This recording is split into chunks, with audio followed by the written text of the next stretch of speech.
Hey readers, welcome back to another video. If you're new here, my name is Paloma and I am back. It's been 2 months since my last video. I'm really glad to be back on booktube. I arguably can't really say why it's been so long since my last video, but I will say in terms of updates, I've kind of moved to TikTok. I think TikTok is just a little bit easier with the short form videos, but I want to come back to booktube. I think booktube has a really nice atmosphere and I kind of miss it. So this is me coming back to booktube. The last book that I posted a video about on booktube was The Dewbreaker by Edwidge Danticat, and since then I've read 1, 2, 3, 4, 5, 6, 7, 8, 9 books. I'm currently reading 2 books at the same time right now, which is, the first is Wolf Hall by Hilary Mantel, and then the second one is The Warmth of Other Suns by Isabel Wilkerson, which is about the Great Migration. And in those 2 months, I've done 3 book hauls. One is from my mother's collection, one was from a library book sale, and then the third one was from Barnes & Noble. And that's because that Barnes & Noble was having a 40% off sale since it was closing. So I wanted to take this chance to make this video and kind of go over that book haul. Normally, I think I would go over the books that I've read over the last 2 months that I've been away. Maybe I'll do another video on that just because I'd have to go back and remember every single book that I've read. And for the most part, sometimes it's a little bit hard to remember. So I think if I make another video sometime soon, it'll be about the books that I read. But for now, we're gonna go over the books in my book haul. It's a lot of books. It's a lot more than I thought. So let's get started. So we're gonna start off with the books in my mother's collection. I have 3 Maya Angelou books. I have I Know Why the Cage Bird Sings, Singin' and Swingin' and Gettin' Merry Like Christmas, and then Gather Together in My Name. My mother gave these to me when I went off to college in 2016, and I wasn't really in the right space mentally to kind of take these books the way she probably meant it to. So I'm glad that I'm a little bit older and now I'm able to appreciate these books now. So as I go through my TBR, I think I'm gonna read these soon, maybe next year, I don't know. We'll see how I feel. I'm a bit of a mood reader, so we'll see how it goes. Another one of Maya Angelou's is All God's Children Need Traveling Shoes. I'm really glad she saved it and that she didn't give it away, so very, very thankful that I get the chance to read these. Then we have The Republic by Plato. I've been kind of getting back into classic literature, and I kind of wanted to delve into classic philosophy. I read a lot of classic literary fiction, so this will be like another side to it, so hopefully I'll like it. I don't know. Then we have Animal Farm by George Orwell. Everybody reads this in like middle school and high school. I never got the chance to, so I think this will be a good opportunity for me to read it. You hear good things about it. Some people say they hate it, some people say they love it, some people say it's more relevant today than any other time. So then we have the collected poems of Derek Walcott. These are from 1948 to 1984.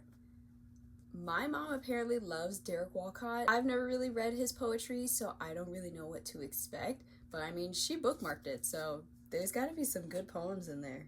Now we're gonna jump into the book haul from Barnes & Noble's. It's not as bad as I thought it was, but it's still a lot. We have The Importance of Being Earnest and Other Plays by Oscar Wilde. I very much enjoyed The Picture of Dorian Gray, and I wanted to get back into Oscar Wilde's work. Then we have Sweet Française by Irene Nemirovsky. Turns out my mother actually has this in her collection. I just didn't look hard enough, so I paid for it. But she also said she might have given it away, so I don't know. Either way, I have it. I'm excited for it. There was a period of time where I was mostly reading historical fiction set in World War II. So it's been a while since then, so I'm kind of ready to jump back in it. I've heard really good things about this book as well as the author, so I'm excited. Then we have the Summer Book by Tove Jansson. I picked this up because I really like the cover. Summer's over, but it doesn't matter. You can always read a book about any kind of season. Maybe I'll probably pick this up next summer, I don't know. But it's about a 6-year-old girl awakening to existence and the 6-year-old's grandmother nearing the end of hers. What was so interesting about this, other than the cover and the synopsis at the back, is that Tove Jansson is the creator of Moomin. I never watched Moomin or read the comic strip, but I do know about Moomin. I mean, my job sells Moomin merch, so I know of the character. I just didn't know she did literary work. So I'm very excited to read this and kind of see what it's about. Then we have Galad by Marilyn Robinson. Again, I picked this up because I really like the cover, but I also like the synopsis, which is the Reverend John Ames begins a letter to his young son, an account of himself and his forebears. I love stories where someone's kind of recounting their life, whether it's at the end of their life, the middle of their life, you know, they're just exploring what it means to have the life that they lived. And I think I'm really going to enjoy this a lot. Then we have YN by Esther Yee. I did not know what this book was going to be about. Opened up the jacket and it turns out I am YN. I mean, whoever reads it is YN. So, but I just never thought you could publish a book that's YN. I don't know. Because I know the concept of YN is mostly through like Tumblr fan fiction and things like that, it's very weird to see it in the public space made for consumption for anybody to read. So I don't know how I'm gonna feel about this. I just really hope it's good. I really do. Then we have The Whale Rider. I had no idea this was a book. I only had watched the movie when I was younger and I loved the movie so much. It was like really poignant and it was kind of pivotal to me when I watched it, because I watched it with my dad and my dad and I were very emotional by the end of it. And so I just know for a fact that I'm going to be emotional reading this, maybe because of the nostalgia of watching the movie, but as well as the story itself. And I think the cover art is really, really beautiful. I'm very excited to read this. This is moving up my list on like my priority TBR. And now we're gonna talk about the books I got at the library sale. I personally recommend, if you don't do this already, check to see if your local library has like a book fair or like a sale going on. I got all these books for $5, and yeah, my other haul, one was basically free because it's my mother's, and the other one I spent money at Barnes & Noble. There's something about grabbing a bag from a library and filling it up to the brim and it only costing $5 that's really like special. So the first book is Lonesome Dove by Larry McMurtry. I actually have Dead Man's Walk. It's the first book in the Lonesome Dove series, so this is the second. I like to read books in chronological order, especially if it's a series. But I'm glad that I was able to find Lonesome Dove at the library, because the edition that they have at the Barnes & Nobles is humongous. This is pretty thick, but the one at Barnes & Nobles is like larger in size. Like, I don't know how to describe it. You'd have to see it for yourself. Like, this is pocket size. The one at Barnes & Nobles is like just a little bit bigger, but either way, I'm really glad that I got this one. I like the cover on this one more than I like the one at Barnes & Nobles, and I like this one more than the cover for Dead Man's Walk. I mean, you just can't go wrong with vintage paperbacks. You really can't. Then I have Banished Children of Eve by Peter Quinn. This is a novel of Civil War New York. Again, when I read historical fiction, I tend to kind of play around with the time and history of it all, and for some reason I've never really read historical fiction set in the Civil War. I think the last one was probably Addie from American Girl. So this follows the lives of an opportunistic but likable Irish-American hustler, a scheming Yankee stockbroker, an immigrant servant girl, a beautiful mulatto actress, her white minstrel lover, and a cluster of contemporary figures from Secretary of War Stanton to Stephen Foster.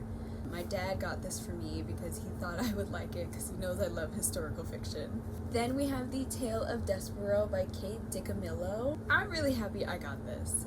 It's been a long time since I've read like kind of YA books, and of course this is not like the modern day YA book. I think this is more like a children's book. Either way, I know a lot of people read this when they're younger. I never got a chance to read it. I'm so excited. And look at him go with his little weapon. He's just so cute. Then we have The Irish Princess by Mickey Clement. This follows an Irish-American family struggling through a tumultuous time in American history and of the eternal clash between passion and obligation. So this is set in the 1960s. When I first picked this up and I read that it was an Irish-American family, again, I kind of thought it was going to be set in like the 30s or 40s, so I'm very surprised that it's in the 60s. I don't really read a lot of Irish literature. I'm trying to change that, and so I think this is a good place for me to start. Take a shot every time I say I'm excited to read a book, because I genuinely am. I really am excited to read every book I have here.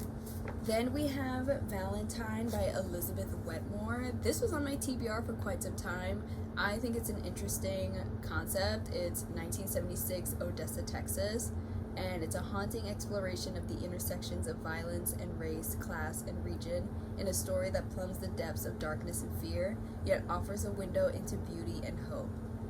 Sounds really good. It's a bit beat up, but that's what you get at a library sale, so I'm not even mad at it. Then we have The White Queen by Philippa Gregory. I know this was turned into a TV show. I tried to watch it and it was not capturing my attention, so I'm hoping the book will change that and I'll have a better time with the book than I did with the TV show. Then we have Girl, Woman, Other.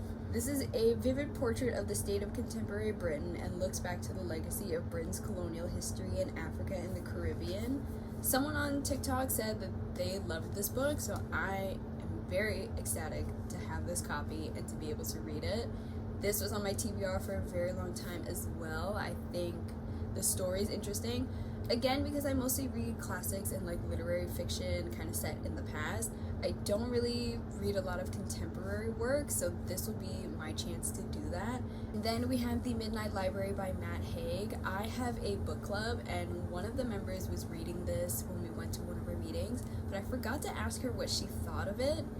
But you know what? I want to be able to see it on my own and kind of see my own thoughts before I come to her and ask her what she thought. I think the concept is interesting enough. Some people on TikTok hate it. They think it's a little bit boring. I don't know.